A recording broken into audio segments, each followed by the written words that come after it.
Hello and welcome to Ula Tea Leaf Readings. My name is Lenor and tonight I'm going to be reading your tea leaves. This is a horoscope for Aquarius. If Aquarius is your solar, lunar, ascendant / rising sign, then this is a message for you. Okay, let's get started.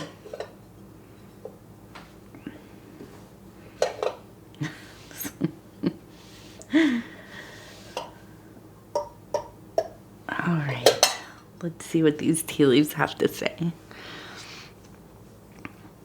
Okay.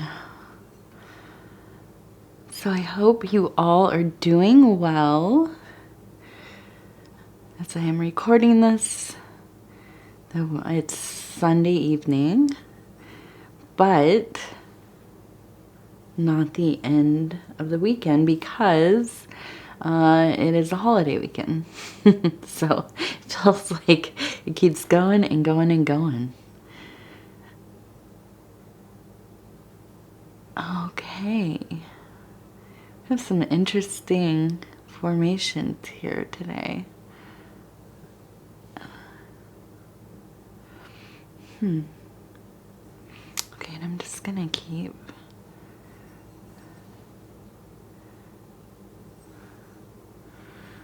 okay. All right. Okay, so I want to look at the card. We have the Moon card. This is from the Thoth deck. Probably not my, well, it's top 3 favorite cards, I have to say. I really like that lunar energy. It is so much about reflection of self, having varied perspectives, exploring those, the freedom of movement in the night, being shrouded in the dark so that you kind of have the ability to escape your inhibitions. And I think it's really, there is this just kind of surreal quality about the Moon card. It is very much this kind of distortion between the realm of base reality or a mundane life, the material world, what we perceive every day, day in and day out, and this kind of subterranean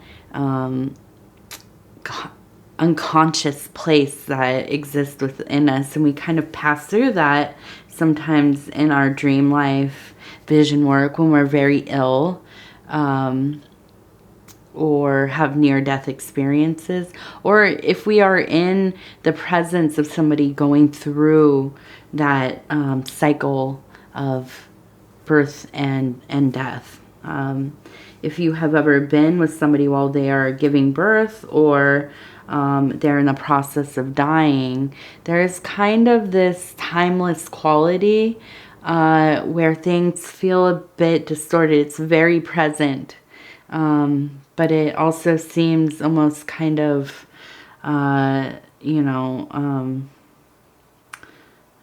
there's some kind of like thought distortions that go on, emotional distortions.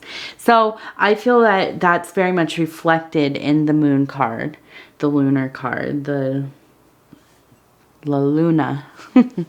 Okay. All right. Let's take a look here. So we have a little bed here, and let's pull it up right here. It looks like a little bed. It almost looks like there's a little, like a dog kind of laying at the end of it.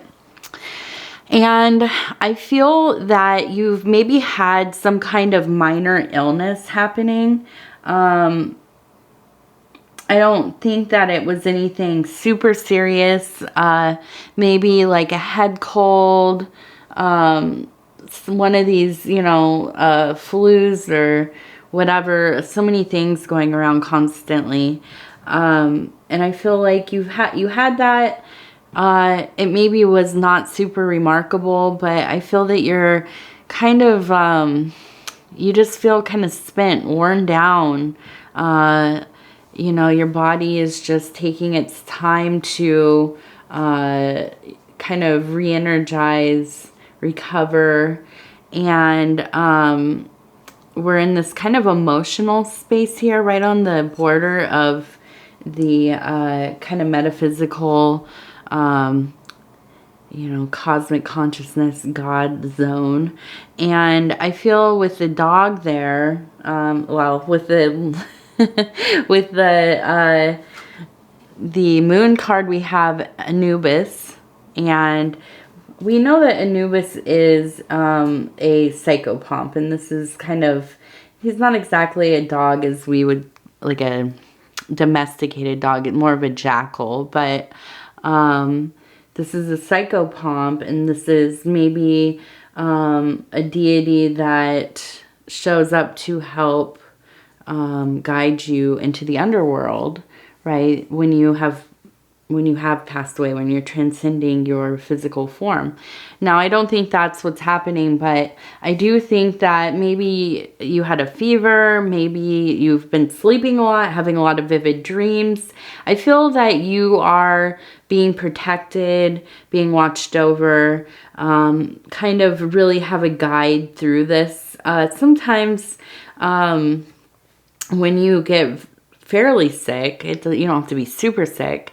I had an illness in my early 20s, and it ended up being that I had sepsis, basically, and I had a really high fever, and I started hallucinating because my fever was so bad, and my blood was infected, and in a lot of pain. But there was this strange feeling of not being alone ever, you know, through this period. I felt very confused, definitely, and I wasn't really sure what was happening by the time I was in the hospital. But there was this feeling of something that I could not see or make out was kind of there with me. And it didn't feel familiar like a family member or, you know, like a guardian angel, this kind of thing. But it's kind of like something watching me. Like you would imagine like a shadow person, kind of standing in the corner, but kind of obscured, right? And I didn't really necessarily see it, but it felt that I could see it, right? I sensed it. So I feel that, you know, there's almost kind of a sensation of this happening with you, but I don't think you've been very ill. So I just feel that there's an extra presence about, right? But I feel like it is comfortable. It's not a scary thing. You know, they have like with things like sleep paralysis or sleep apnea, or when you're sick with some kind of something, you know, something that's making it difficult for you to breathe, if that's like sinus or congestion in your chest, you can sometimes have bouts of what they call old hag syndrome. And that is the feeling that you are, you wake up during that kind of in between while you're falling asleep. You're conscious, you're aware, but you can't move your body. Your body's kind of in a state of paralysis, and it feels like something is sitting on your chest and or is standing next to you, or there's kind of a real, like, you know, just a strange feeling of maybe something standing over you or whatever. And so I don't know that it's like to this degree, but I feel that you've had something and it feels important, okay, to you, right? You tell people these kinds of things, and often they'll say, well, maybe you were taking too much NyQuil, or, you know, you just had fever and it was all in your head, or, well, everything's all in our head, isn't it? That's that's the machine that processes our data. So, I think this is an interesting thing. I don't know, we'll have to look and see what else this has to do with, if anything. But I do feel that as you are coming out of this illness and you're not 100%. And of course, if you're in the northern hemisphere, it's probably pretty warm where you're at. It's always kind of a drag to be sick when it's hot outside. If you're in the southern hemisphere, maybe this is the perfect time to get sick, get that immune system going. So hopefully you won't get sick later in the season there. Now let's see. I want to go with this one. Now this one looks like a boat, but it looks like it is almost kind of, it reminds me of the Baba Yaga house, if you've ever seen that.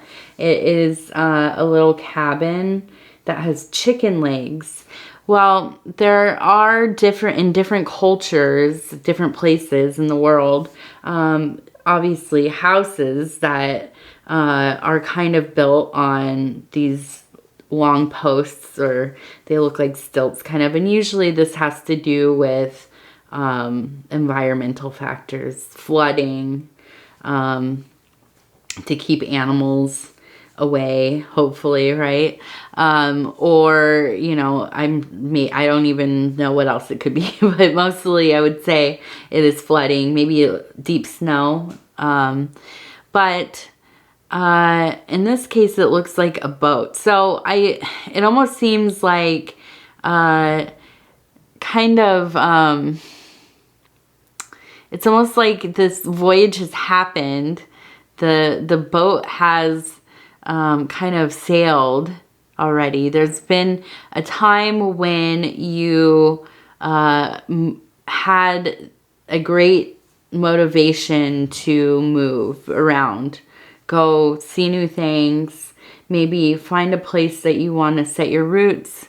And I feel that you have come to a place where you don't necessarily feel like you're at home, or there's at least a sense of feeling on edge sometimes.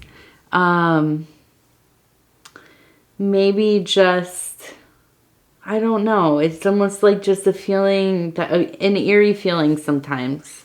And I don't think that this is necessarily like paranormal, but I think that this could have something to do with environmental things.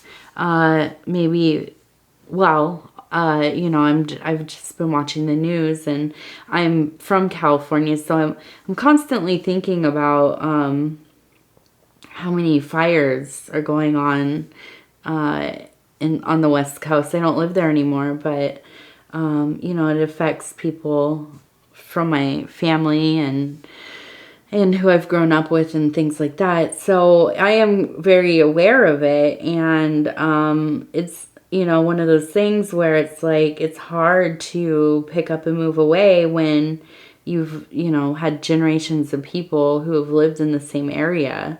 In other places, the weather can be very extreme, flooding, tornadoes, whatever it is, earthquakes and such. So I wonder if you are in a place where you've come to kind of land, but there are some environmental issues that can cause some discomfort.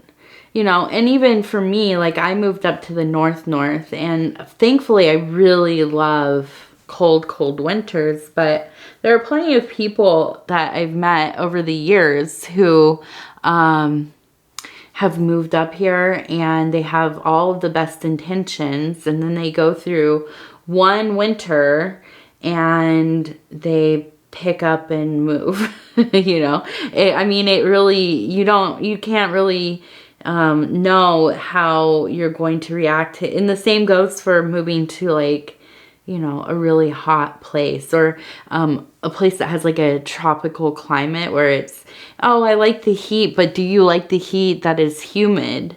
You know, it might be uncomfortable. So I think that this might be an issue, some factor that is kind of keeping you from like fully landing all the way. Still up in the air a bit. Something to think about. Okay. And I said it was like an eerie feeling, but I just feel like it's almost kind of just, I don't know. I mean, I've lived in places, in different parts of the country, and I just never, you know, I would never, feel like, okay, this is like my home, like I could stay here, you know, and obviously that's why I moved around a little bit, but, you know, that it can happen, definitely. And I'm somebody who's affected so much by the weather and, just kind of the atmosphere of where I'm living, the vibe, and like if it's off, I just can't. And I think a lot of people are like that, for sure. Okay, let's see. So, ooh, a bit of a tickle there in my throat. All right. So now we have this one, and I have to say, when I first saw it, I thought, okay, that's definitely a coyote, which I was excited about because I haven't had a coyote in a while, but now I think it looks like a deer. It looks like a doe, more than a coyote, and especially because it's like kind of snapping its head back to look. And then next to it, there is an arrow. If you can see that, like kind of a very nice little arrow here. Okay, and then there is a candle, and the candle is illumination. So I feel that there has been somebody in your life that has kind of they've been struggling. Okay, and I feel very much like there is this sense of being called upon in this situation. I don't think that they have asked you directly, okay? I don't think they will. But I feel like almost kind of you just sense that they might, and I'm sorry, my cat is eating food, so that's what that sound is. There's almost this sense of almost like ancestors, elders, something, some kind of just, it's your time to kind of step up and help. And not that I think that you are a person that is very helpful to others, but this seems to be somebody who is from your past. And I think that they, in a previous situation or time in your life, that they were helpful to you and they supported you. And now you have gone on to kind of live your life and do well. And now they are struggling for some reason. And there just seems to be the sense, and I think this is why there's this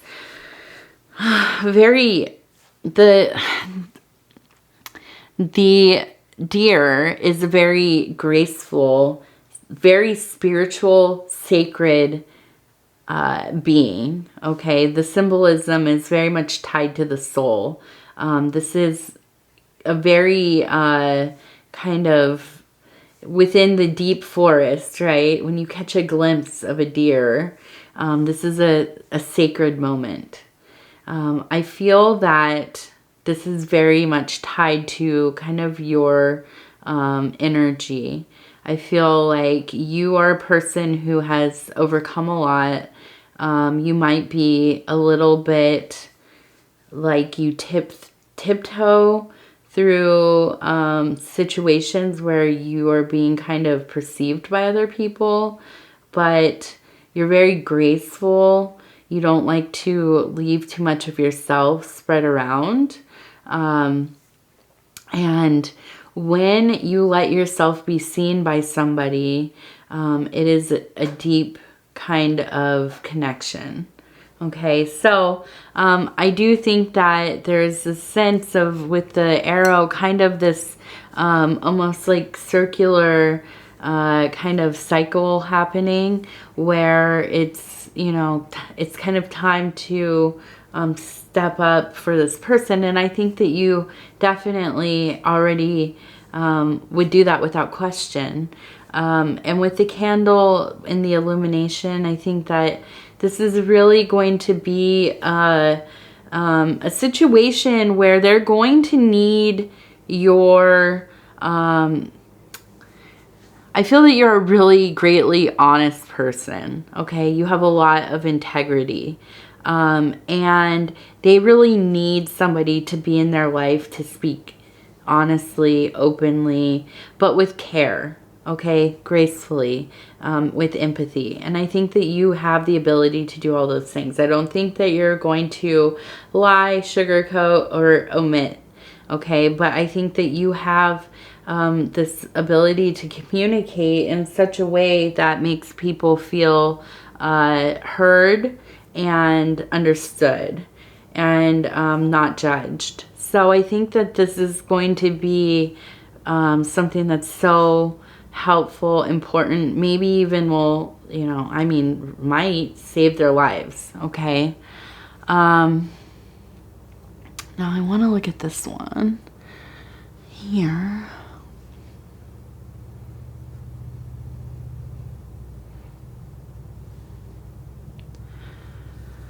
And so we have a horse, okay, and it looks like it's kind of pulling some kind of cart, like a wagon, a buggy of some kind. And it almost looks like it's like hit a bump or something, and it looks like everything's kind of flying out. Even this person looks like they're flying out the back. And so I feel that this road is going to be a little bit rocky. I think that you will stay the course. I see up here flying overhead, there is a hawk, okay? And this is very much related to a very sharp mind, the ability to communicate well, very advanced in the way that you use your words, your rhetoric, and how you can really like kind of engage with people. And I think all this is important for this person. For some reason, it's going to be an important thing for you to be able to talk them into needing help from you, or at least to agreeing to have some help from you. Okay, but I do think that there are going to be parts of this where it could be kind of, you know, disrupted at times. What's the word? Just kind of maybe even aggravating. Just, I think that you are going to have to really kind of decide to continue down this path, doing the thing as you get so far. And as I'm saying this, I really think that this, you know, could be something to do with like addiction or some kind of mental health thing going on. Just because it's like somebody who needs your help, who is, you know, passively giving kind of hints that they would like you to engage in helping them. But, you know, they're kind of in whatever place they're in, and, you know, the nature of their disease is going to stop them from really asking for any kind of change, helping them find some kind of change, because it can be very wishy-washy, you know. I mean, it's hard to make you know, make a decision when you are in a place that is like active addiction. Now, can you save this person? No. Is it your responsibility to force them to do anything? Absolutely not. All you can do really is be a supportive, caring, loving, empathetic being, right? So, of course, I talk about this in almost every reading. If you've listened to my other ones, boundaries are so important. Okay, and if this is the case, maybe this is some other kind of health thing or financial thing. No matter what it is, I think it's important for you to, you know, write down a plan. Maybe you don't stick to every part, but make, you know, limits for yourself. What are you willing to do? What aren't you willing to do? What are hard boundaries for you? And remind yourself of this as you're going through this process, because when you're in it, it's easy to forget yourself a bit, or forget your underlying, like, you know, this is what, as far as I'll go, right? So I think these are things that, you know, should just be kept in that, like, conscious part of your mind up front. All right, come on. Come on. I know you really, really want to cuddle. Come on into my lap. All right, so let's take a look at this saucer here.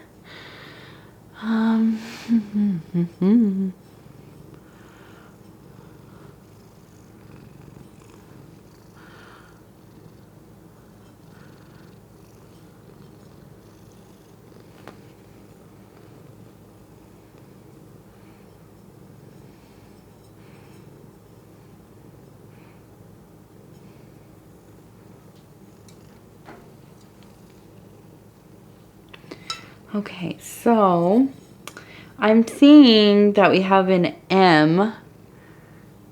Okay, so I think there seems to be some word, some name, something, but it seems highly emotional. Okay, and this might be part of that situation. It might be something completely different, but it seems to be tied to, it feels like it's really a sensitive place for you. And I wonder almost if, you know, in this helping, or even within this illness that you've been having, if you've been having dreams about a situation that was kind of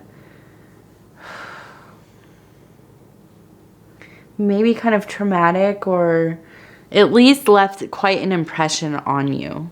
Okay, and I feel like it's present in your consciousness now. Maybe something you hadn't thought about in a long time, but for whatever reason, this thing has kind of come up for you, and there is kind of a lot of this emotional stuff kind of right below the surface. But I think that, you know, this is just kind of a desire that you have to continue to process this thing. And, you know, never get over it, but kind of process little by little, integrate little by little, so that it doesn't just emerge at some point and completely, you know, destabilize. Okay, so I think that's something to, you know, just kind of keep an eye out for. If this is the case, you know, you always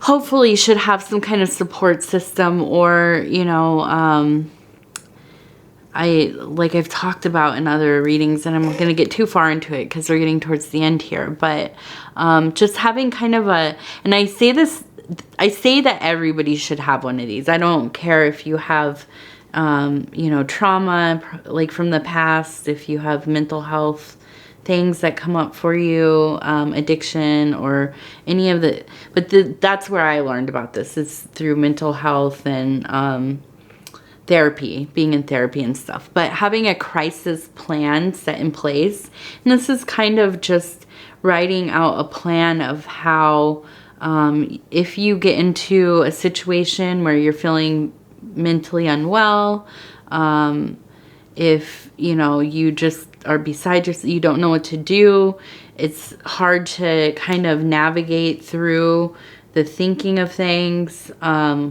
or, you know, even if something happens, there's an accident or somebody, you know, you love that's very close happens to pass away or something, you have this document for yourself kind of written out about the steps that you would take if there was some kind of crisis. Who would you call? Who would you, you know, where would you go? Where is safe for you? You can look up like creating a crisis plan on the internet, and it will give you the kind of step-by-step, like a worksheet to fill out. And so I think that it's important that everybody has one. I mean, it's really just like anything else, like teaching or having a plan if there's a fire, God forbid, in your home, or you know, a tornado happens or something, some kind of event, so that it's not complete chaos. You know, we go through these kind of practice runs, hopefully, anyways, so that we know how to respond to things. But also, you know, things like advanced directives and this kind of thing. It's important to have some idea of, you know, what you would do if something happened that really was hard for you emotionally. And I know it might sound silly to some people, but I think really everybody, it should be one of the things that we all do, right? Because you never know. You have no idea what life will throw at you. So I just like to bring that up to something that not everybody even considers or knows about, but it can be very helpful. Okay, so I want to thank you so much. Thank you for spending this time with me, and thank you for letting the cat join us. She's really pulling me over to pet her. And if you would be so kind as to like the video, it helps us, and I say us because I mean all of us here at the channel, you, me, and this cat. It helps us get into the algorithm, and we're growing the channel one person at a time, and it's just such a treat and an honor to be able to make these videos and do these readings and you know, just kind of make these connections with you all. And so if you haven't subscribed yet, think about doing that. If you hit the little bell, it'll let you know when the next videos come out.